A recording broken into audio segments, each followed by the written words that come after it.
Alright, Hurricane Francine is a Category 1 hurricane right now, but at 2 p.m. it's predicted to be a Category 2 hurricane with 100 miles per hour wind speed and 120 miles per hour wind gust.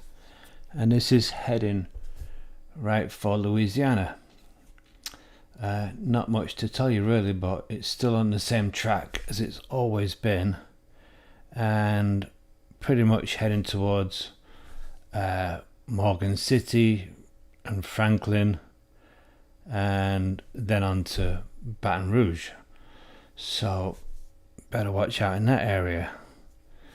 So yeah, it's a Category 2 hurricane now. You said it was only going to be a Category 1. Now it's a Category 2 hurricane. As for the other two systems in the Atlantic, I'm waiting for the